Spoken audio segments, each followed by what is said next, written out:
Well, folks, I'm not famous for being a particularly optimistic sort.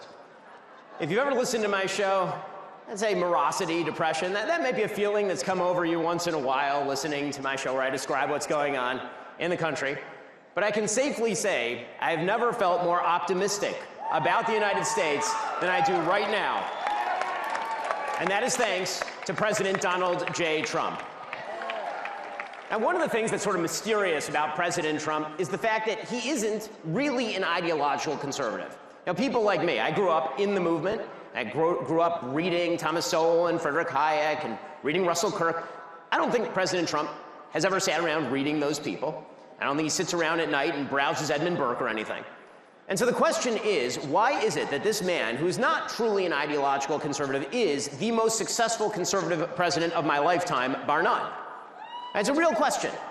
And I think to understand that, the thing that we need to understand about President Trump is that more than anything else, and in this era, needed more than anything else, President Trump lives in the world of reality.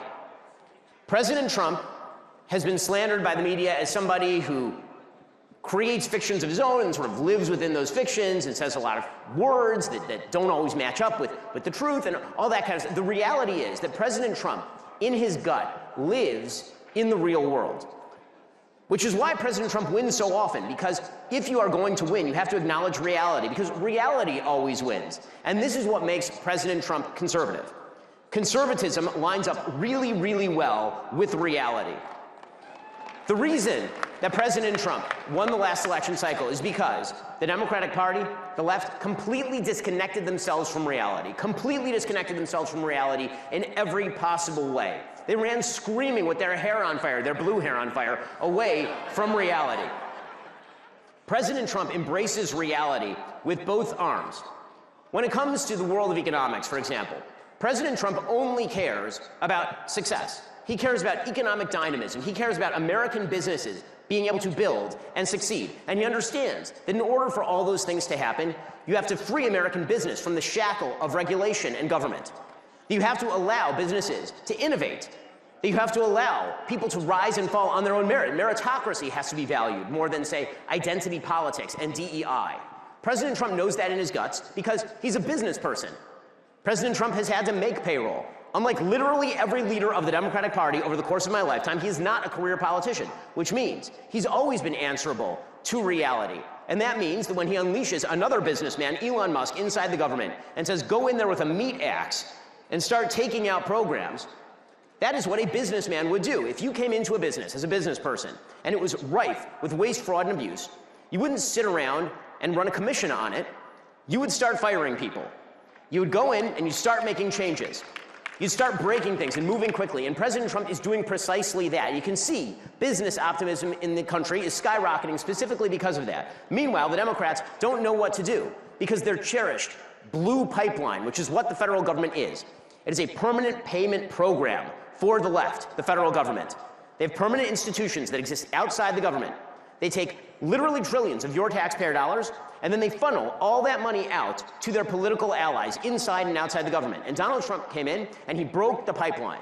Why? Because he lives in the world of reality.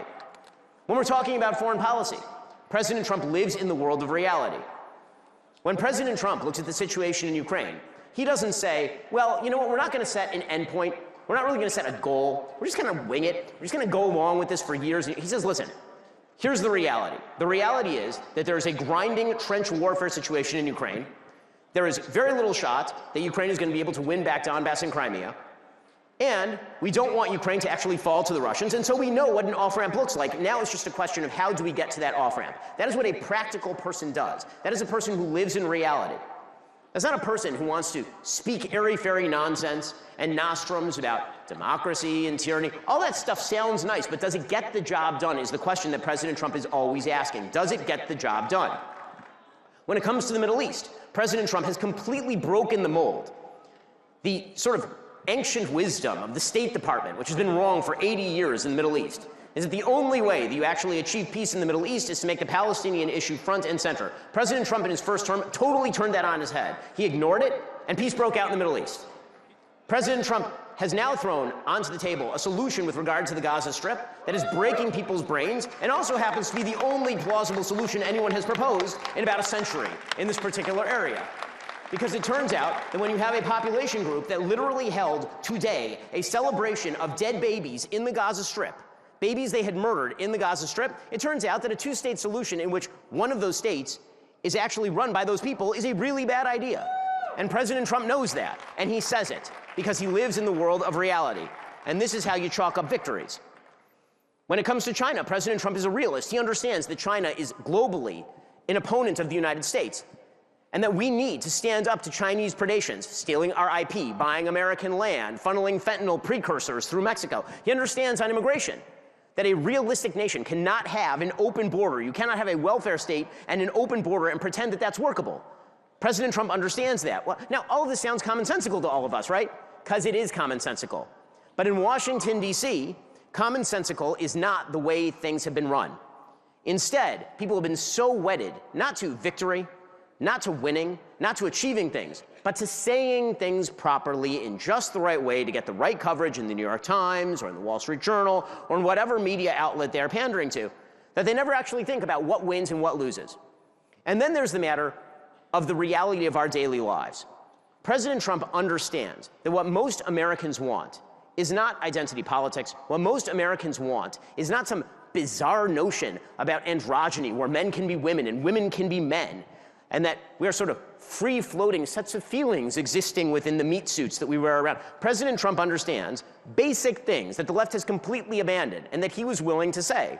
Stuff that was uncontroversial, 5 minutes ago, like boys are not girls. Right? Like these are controversial statements to make, but President Trump understands boys are not girls, such as perhaps men have a role to play that is different from women's role. That does not mean that women shouldn't be in the workplace, obviously, and it doesn't mean that men shouldn't help take care of the kids, but it does mean that men being masculine is a good thing, and it means that women being wives and mothers is a good thing too. And that no country that ignores these basic truths can survive and grow and thrive.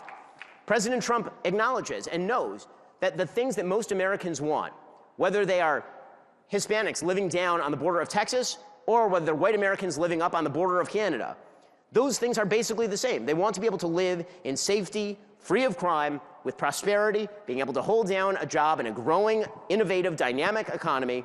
They want to be able to go to their church and worship God and share that with their community without the government getting in their way. These are all things that, again, sound so easy. They sound so easy. But the way that President Trump measures whether a thing is true or not is whether it works. And that is why he has been so unbelievably successful. Now, when it comes to us, what can we do? This does say something to the rest of us. I think that I talk for a living, right, which is a really fun way to make a living.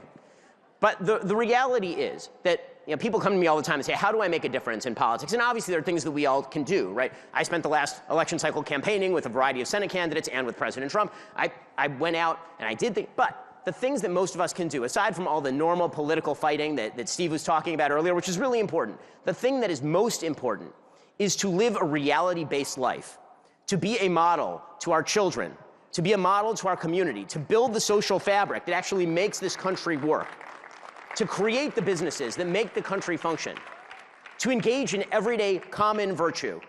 Because the truth is, the country is not just built by President Trump. We love President Trump. He's doing an amazing job. He should continue to be healthy and well and continue to succeed day in and day out. We're all praying for him. Okay, but the country also runs because of the people who are doing the everyday things, whose names we don't know. Right? You, people I know, all the people out there who are just living with their families and bringing up their kids in the correct fashion in a country that is growing and thriving, building those building blocks, taking those building blocks and actually making the country work on a day-to-day level. President Trump is clearing the field for you. He's clearing the field for me. Right? The Republicans, I hope, are going to do that. But then it's our job to actually build. And that's what we should be focused on, not just on politics over the next 4 years or 8 years or 20 years. We should be focused on the building, because that project, that's the project that never ends. The political fight will always be there. There's no such thing as permanent victory.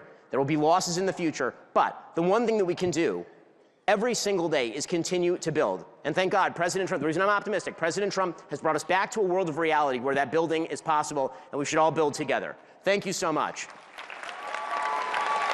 And now, Thank you. I appreciate it.